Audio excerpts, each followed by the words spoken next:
10th Standard Maths Common Quarterly Examinationக்காக previous various district question paper analyze பண்ணிட்டு இருக்கிறோம் with detailed solutions from JK Tuition Center Madurai.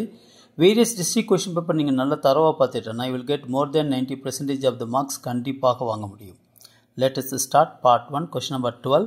So I am Jaykumar. Find the area of the triangle formed by the points னு கொடுத்திருக்காங்க பாருங்களேன். So area of the triangle whose points are x1 comma y1, okay, x2 comma y2, x3 comma y3 is equal to 1 by 2 formula x1 x2 x3 y1 y2 y3 1 1 1.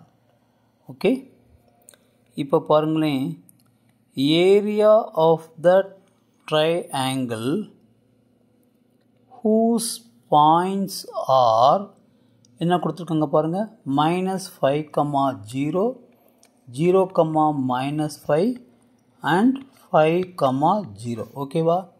இது x1, y1, இது x2, y2, இது x3, y3 is equal to 1 by 2. x1 என்ன இருக்கு? -5. x2 என்ன இருக்கு? 0. x3 என்ன இருக்கு? 5. y1 என்ன இருக்கு? 0. y2 -5. y3 0. 1 1 1. இப்போ இது எக்ஸ்பென்ஷன் பண்ணணும் பாருங்களேன். -5. ஓகே, இந்த ரோவும் இந்த காலம் கேன்சல் ஆயிரும். ஓகே, அப்போ மிச்சம் என்ன இருக்கும் பாருங்கள், த ரிமைனிங் என்ன இருக்கும் பாருங்கள்.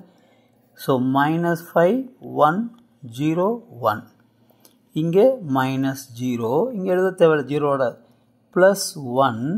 ஓகே, அப்போ இந்த ரோவும் இந்த காலமும் கேன்சல் ஆயிரும். ஓகே, அப்போ 0 -5 5 0. Okay students, okay. இப்போ 1 by 2 -5 -0 0 விட்டுருங்க, +1 0 +25. ஓகே, ஸோ 1 by 2 25, இங்கே 0, அங்கே +25 இருக்குது. So 1 by 2 into 50 is equal to 25 square units. Okay students, so answer option B is the correct one. Thank you. Subscribe plus share பண்ணிட்டு பாருங்க. Thank you students.